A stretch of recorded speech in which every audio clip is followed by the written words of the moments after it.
The Great War, the Great Peace, the United States, and World War I through the Treaty of Versailles. How do we fight? Great question. American people didn't know. It had been almost 60 years since the Civil War, when Americans, both North and South, had raised great armies. But even then, they hadn't transported those armies across the vast ocean and then learned to fight with allies on foreign soil. And so this was something entirely new, but it, of course, would set the stage for what would become normal in the 20th century, especially after World War II. When war came in April of 1917, the United States was woefully unprepared.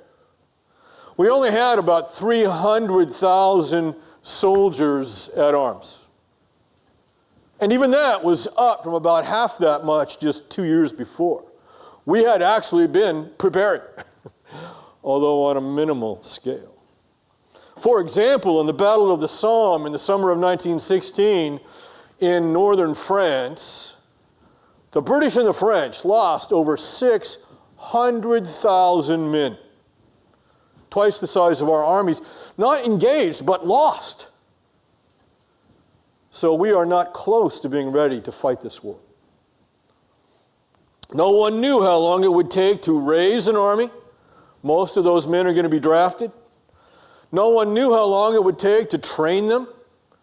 And then they had to be shipped, a few thousand, sometimes only a few hundred at a time, across the Atlantic.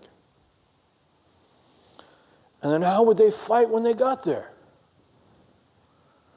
Preparing the men to fight a modern war is enormously difficult. And making matters worse was that the United States, not only unprepared in terms of the number of soldiers, but even worse in the amount of weapons we had to give them to fight with.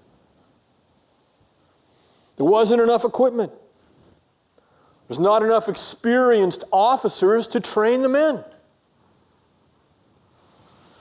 Dwight Eisenhower, who would be president of the United States throughout most of the 1950s, was a young Army captain in September 1917. He just graduated from West Point 2 years before. And in case you don't know, West Point is the United States Military Academy. It's where we train professional officers for our military. Eisenhower's job throughout the war was to train soldiers. One of his young soldiers wrote home, "Our new captain, Eisenhower by name, is, I believe, one of the most efficient and best Army officers in the country. He is a young West Pointer who has put more fight into us in 3 days than we got in all the previous time we've been here. He is a giant for build." I must tell you that Dwight Eisenhower was 5'11", 190. And he played football at West Point, at Army, until he blew out his left knee as a sophomore. But before he did that, it was thought that he might make All-American at West Point. And in those days, West Point football was big time. Anyway, a giant for build to this young man, Ike was. It was his nickname, Ike. He was 5'11", 190. Hardly a giant for build now, right? Well, he knows his job, the young man continued, is enthusiastic, can tell us what he wants us to do, and he's pretty human, though wickedly harsh and abrupt. He has given us wonderful bayonet drills. He gets the fellows' imaginations worked up, and he hollers and yells, and he makes us shout and stamp until we go tearing into the air, as if we meant business.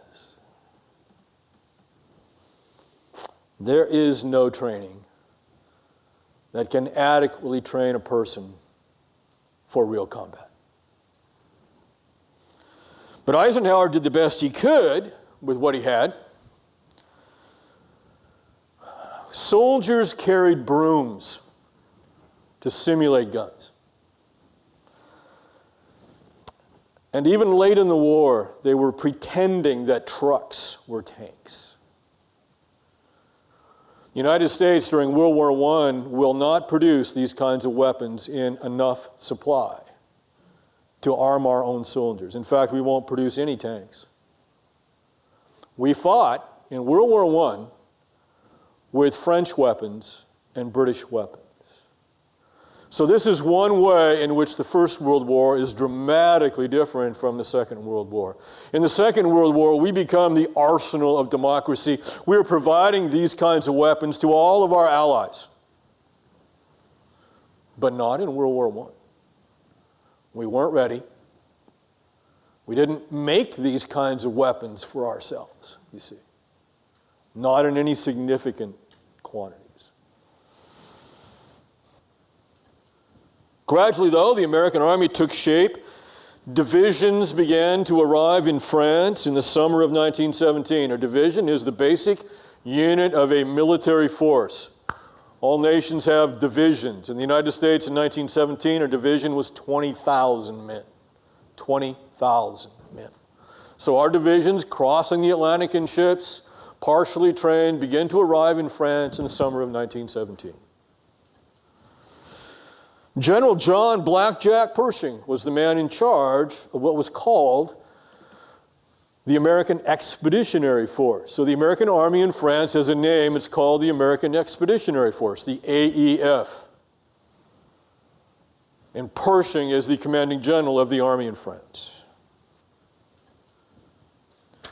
Over there. In 1917, George M. Cohan, swept up in a mood of patriotism, wrote a song that became the anthem of the American war effort. This is the song I was playing before class began. It's entitled Over There. The song accurately reflects American patriotism at the time. We won't come back till it's over there. But it also subtly suggests that Americans weren't too sure where they were going over there. They did know why. Woodrow Wilson made absolutely sure the American people knew why they were going over there. Their goals were enormously noble, self-sacrificing, as I've already explained. Wilson told them that although the war had started over neutral shipping rights, hardly noble and inspiring, right? That he had grander objectives.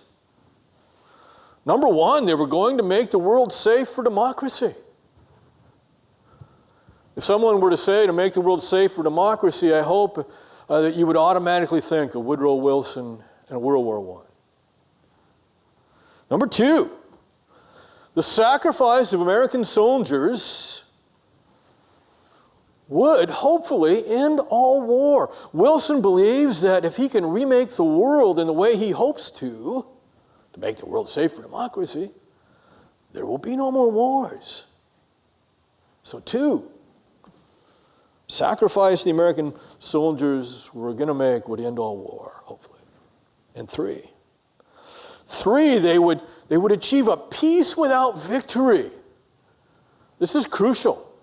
Wilson is sending American soldiers over to Europe to fight with the British and French as associated powers. But he is not fighting to achieve an overwhelming American victory or even Allied victory.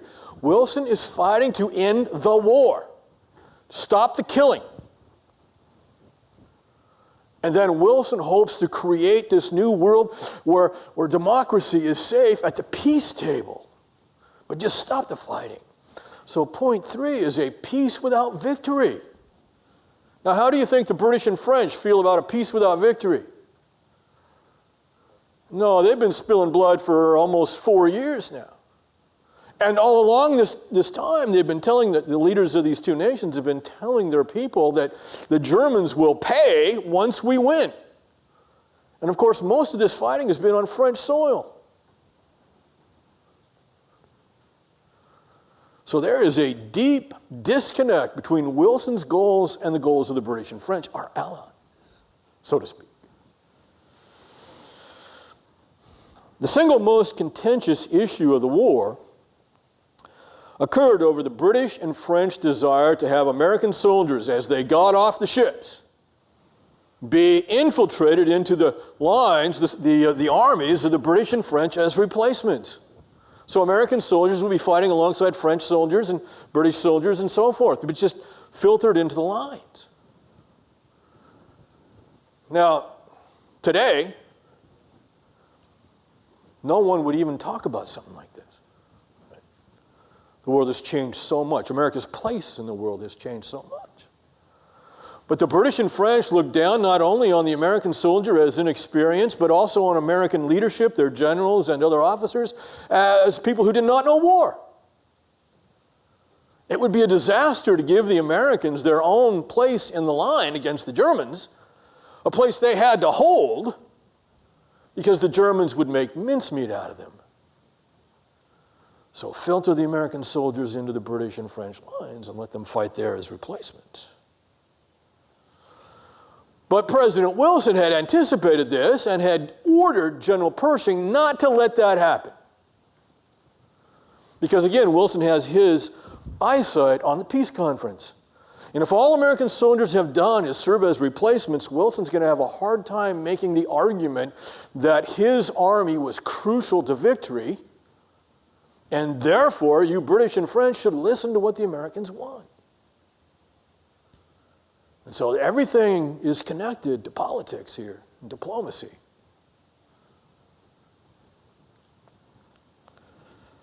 But the situation on the front, so-called Western Front, where the British and the French are facing the Germans, was so desperate that Pershing has no choice but to agree to the British and French proposal to use the Americans as replacements. Which is why in the old war movies about World War I, you'll occasionally see a picture of an American soldier or soldiers in the trenches with the French and the British. It's the way it started. That's true. Meanwhile, Pershing was determined that one day the American army would fight as one army under American officers with their own place in the line. That's his goal. Now, in the spring of 1918, a year after America had declared war on Germany, Germany launched its last major offensive of the war. This is a last gasp effort to win the war on German terms.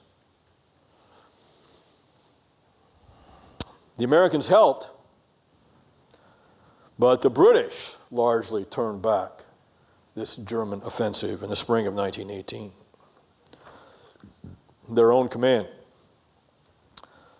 So over a year after Americans began fighting in Europe, in August of 1918, the Allied High Command now believed it had the opportunity to launch a major offensive of its own, having stymied the German offensive of the previous months. Now the Allies want to go on the offensive and see if they can't win the war. And now the Americans were to take an important role. See, all this time, American soldiers have been arriving every day, division by division, and now there's over 1 million American soldiers in France. And so now the Americans are to take an important role in this offensive, and they're given their own place in the line. They're going to fight under Pershing instead of under French generals, and so forth. And so this American First Army now is operational. The primary assignment for the American Army was to launch an offensive in the place in eastern France known as the Meuse-Argonne. This was a difficult task. The Argonne is heavily wooded and hilly. It's a very rough country. And the Germans are in the hills and in the woods with their artillery, and they're looking down in the valley of the Meuse River. And this is where the Americans have to come up. Guns are pre-sighted. Nevertheless, the offensive at first, because it's so heavily weighted and so energetic, Americans are excited about fighting in their own army, for example. It succeeds for the first several days. but then ultimately bogs down. There are heavy casualties on both sides. In timing with the American offensive in the Meuse-Argonne, the French and British also launched an offensive all along the European Western Front. So I don't want you to think the Americans are winning this war in the Meuse-Argonne. They are not. It's just part of this major offensive across the Western lines. But now the Germans are reeling. And they realize that with each passing day, thousands and thousands of more Americans are arriving in the French ports. And that's not possible, of course, to reinforce their armies for the Germans now. And so morale in the German forces is beginning to fall away. And so now the Germans are retreating in the end of the war. So as I said earlier, the American effort in the Meuse-Argonne and the Allied offensive all across the lines of Western Europe eventually results in a German retreat and a decision on the part of the German High Command, the German government, to seek a negotiated peace along the lines of what? Germans know they're losing now. You want to make the best deal you can. Who's their champion? Woodrow Wilson, peace without victory. He doesn't want to punish the Germans dramatically. He doesn't want to invade Germany, right, and occupy Germany. He wants a negotiated peace. His goals are to make the world safe for democracy. So before Wilson agrees, he tells the Germans, you have to change your monarchy, Kaiser Wilhelm, Kaiser meaning Caesar, king. You have to get rid of Kaiser Wilhelm. You've got to get rid of the king. You've got to create a democracy. And the Germans, desperate, they agree. And so Kaiser Wilhelm abdicates, that is, he leaves the throne, and Germany creates what's called the Weimar Republic, which will last about a dozen years or so. And it's the Weimar Republic that Adolf Hitler will take over in the 1930s. But now you've got a German democratic government. And a German democratic government, by the way, that thinks they're going to get a pretty good deal even though they've lost the war because Woodrow Wilson is their champion. But we haven't heard from the British and the French yet.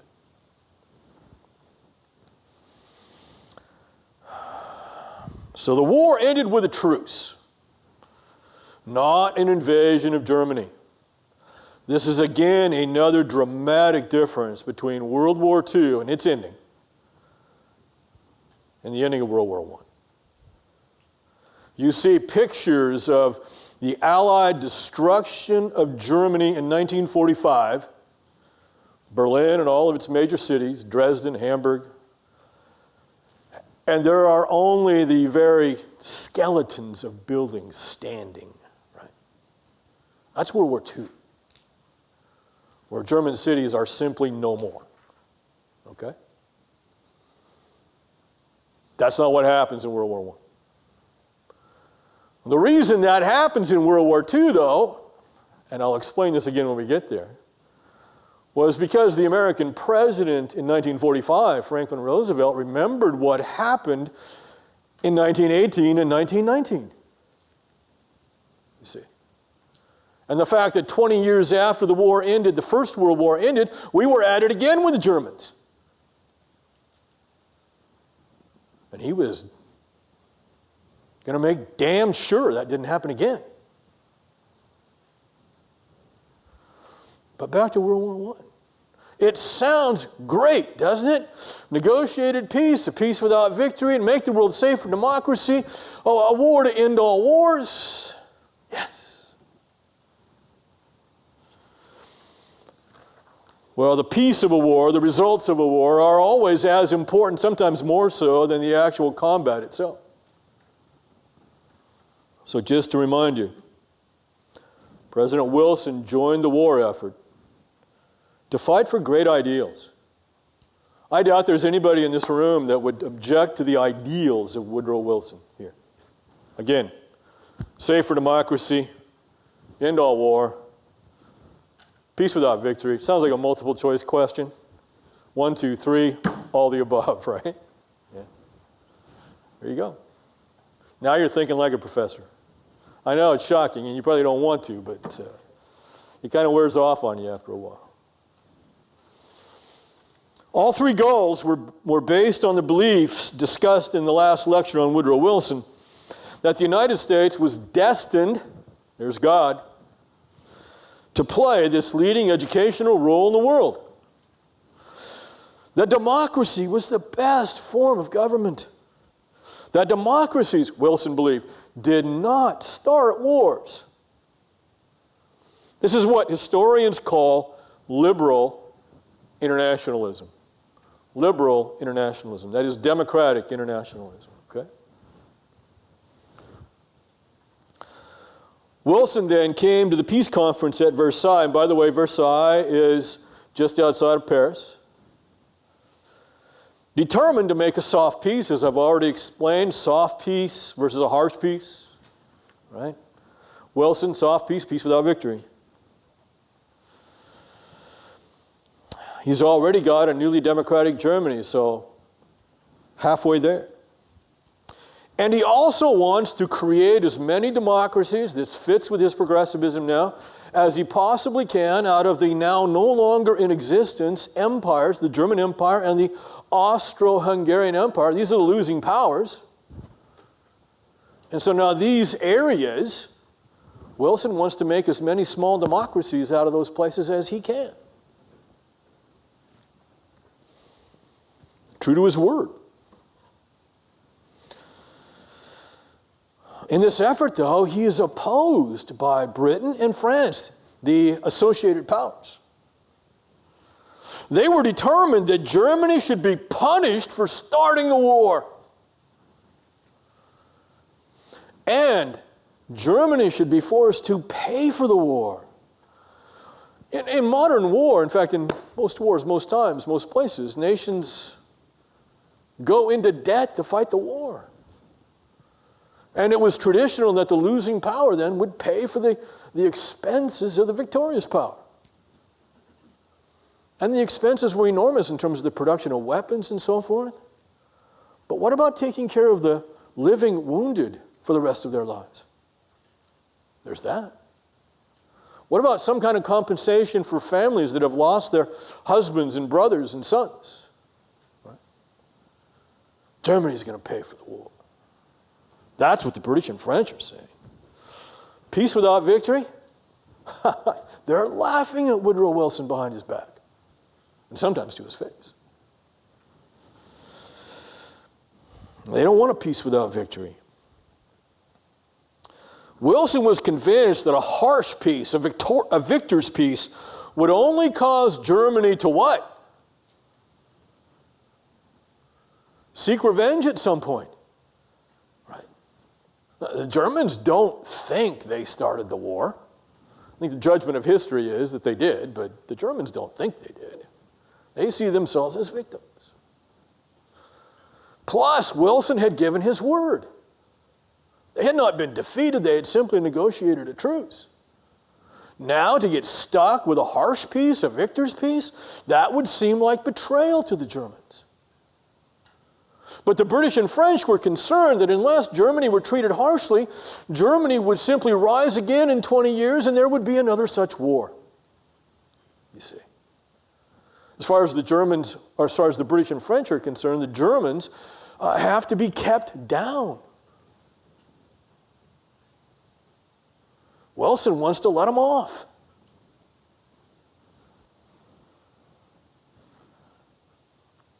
In addition to the soft peace that Wilson so desired, he wanted to create a peacekeeping organization that he called the League of Nations.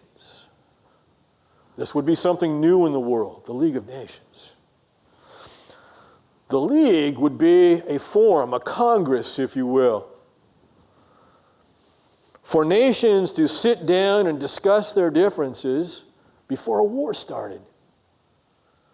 And the idea was that the League would iron out these differences between nations and keep wars from starting. the League of Nations. Wilson's League, of course, was the beginning of the idea of the United Nations. And again, the president of the Second World War, Franklin Roosevelt, is going to look back at this and he's going to say, Wilson had some good ideas. And so Roosevelt is going to make sure that Wilson's League comes to fruition after the Second World War. Now, I know what some of you are thinking. The United Nations doesn't work very well, right? But you got to give Wilson and Roosevelt, you got to cut them a little bit of slack because they don't have that experience to see how the League or the United Nations worked or didn't work, right? In their minds, it was worth a try. Okay. So Wilson, more than anything else, wants his League of Nations.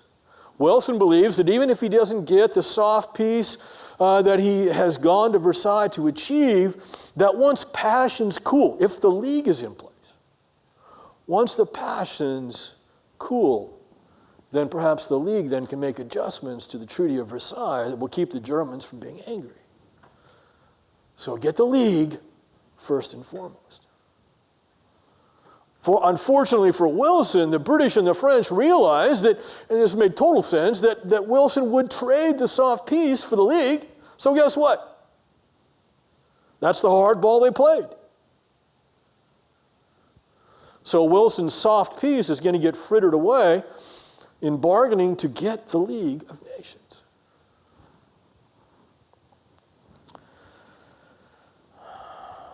So the British and French will only agree to join the League if Germany is treated more harshly than Wilson would have liked. In the Treaty of Versailles, then, Germany lost all their colonies throughout the world. They are no longer an empire. Colonies are gone. In addition, Germany was forced to pay for the war. They didn't even set a number of billions on the amount. They just told Germany to start paying. We'll let you know when you're done. And its armed forces were reduced to virtually nothing. And Germany also had to sign a document stating that it was responsible for the start of the war. The war guilt clause. We did it. We confess. Now again, that's not what Germany thinks, but what choice do they have now? All of these things would do just as Wilson had feared. They would cause Germany to seek revenge. But it gets worse. In history, we can find occasions when such a draconian peace, harsh peace, great word, draconian, has worked. Because the occupying power was determined to keep their boot on the neck of the occupied power, you see. But the Allies weren't willing to do that. So it gets worse. So the peace that Wilson crafted at Versailles was certainly not a peace without victory. Neither did it ensure Germany could not start another war. Again, most of Germany is not occupied. Most of Germany is not damaged. But most of Germany is absolutely enraged at the Allies. This is the worst possible outcome. An angry Germany that is not adequately controlled. This is Exhibit A as to how not to conclude a massive war. And Franklin Roosevelt is paying attention. So it'll be dramatically different in 1945. The final outcome. The Treaty of Versailles was not valid in the United States until, of course, it is approved by the United States Senate. But this, in spite of Wilson's best efforts, the Senate refused to do. So Wilson brings the treaty home and the Senate refuses to ratify it. He doesn't even get that. The reason was simple. Article 10. Article 10 of the treaty called for the United States and the rest of the League members, that is, the nations that are willing to become part of the League, to contribute part of their armed forces to the League forces. So League Army, League Navy, etc., etc. But the kicker was that the members of the League would decide when and where to use those armed forces. And so now the United States Congress, the American people, are not going to be able to say, wait a minute, we don't want our Navy going over there. We don't want our Army going over there. If the League decides that that needs to be done, then part of your Army and Navy are going. You are giving up control. Another way to say this, another great word, you're giving up sovereignty. Again, control. To a foreign body, foreign nations, foreign leaders. That's Article 10 of the League's stipulations. When the American people learned about Article 10, they said, no way. We're not sending our sons. It was just sons in those days, except for nurses. We're not sending our sons overseas without being able to say, stop it. Ladies and gentlemen, you couldn't get Article 10 passed today. The only amazing thing about this was that Wilson came so close in 1919. Yeah, it was close.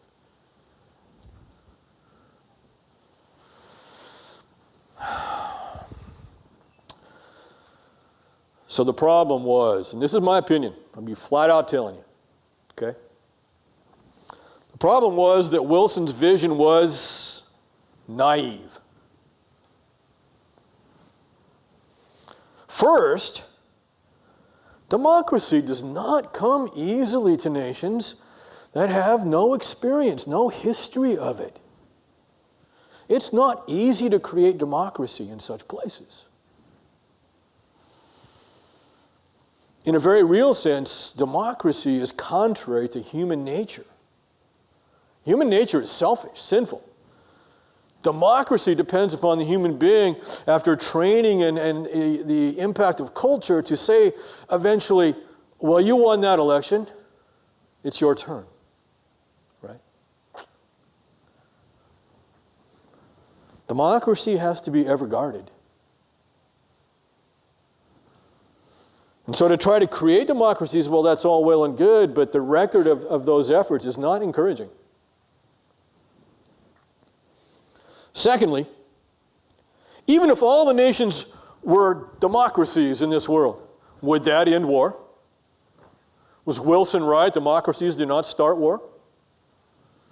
No. Manifestly not true. Now, it may be that Wilson's right, democracies start fewer wars, but they still start wars. So he's wrong about that as well. There would still be conflict in the world. There would still be jealousy. There would still be greed. There would still be a lust for power. There would still be racism.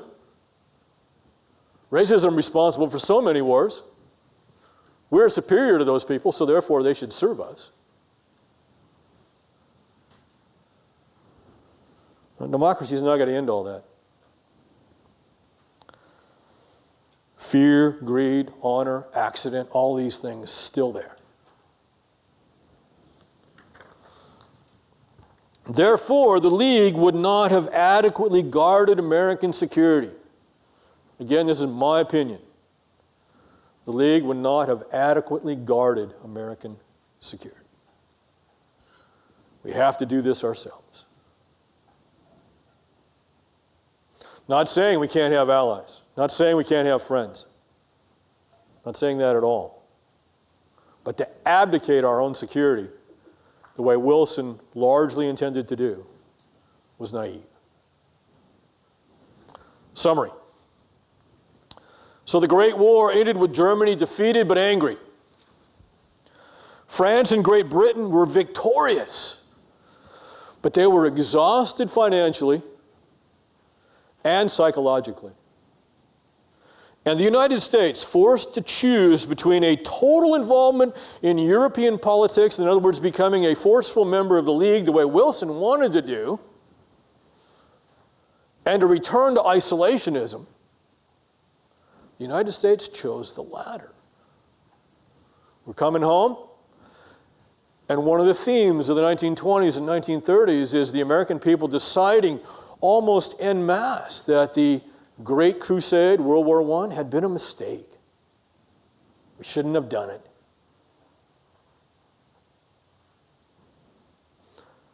Now that attitude is going to permeate America in the 1930s, even as Adolf Hitler is rising.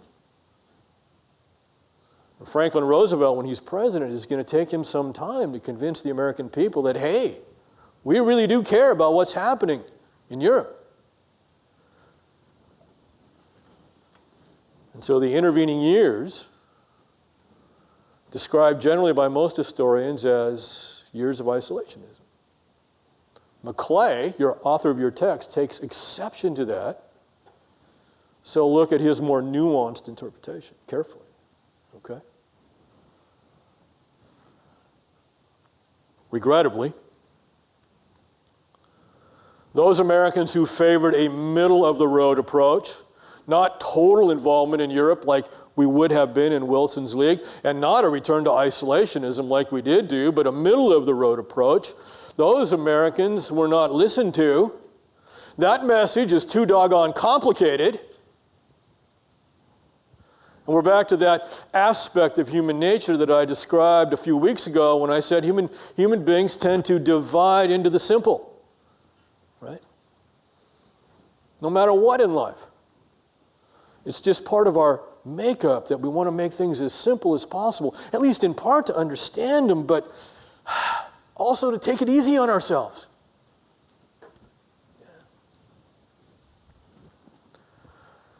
And a huge step towards maturity is understanding that. No, it's not that simple. Almost always, it's not that simple. Once in a while, okay? Once in a while. So those Americans who are advocating, look, we need to be engaged in the world. We don't want to give up control of our armed forces to the League, but we don't want to return to isolationism either. Those Americans are not well listened to. But after the Second World War,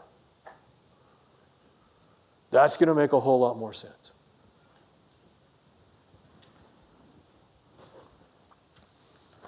Questions? Yes? Okay, that's a great question, and I almost mentioned it in the lecture just kind of an add-on, but the question is, when did Russia get out of the First World War? Because from the very beginning, the Russians are fighting the Germans on the so-called Eastern Front. But the Russians, unfortunately for them, they fall prey to the Bolshevik Revolution in the middle of the war. So they're fighting the Germans, and meanwhile, the Bolsheviks, the communists, they stage a revolution in Russia. They take out the monarchy, and eventually over a few years. But anyway, then they negotiate with Germany to get out of the war, and the Germans gave them a very draconian peace, but the Russians are out of the war. And so for the next 3 or 4 years then, the Russian Revolution then gradually manifests itself until the Bolsheviks are in control, and they create the Soviet Union, that is the communist Soviet Union. Okay? Crucial history here. Great question. Thank you. Anybody else? All right. God bless you all. See you next time.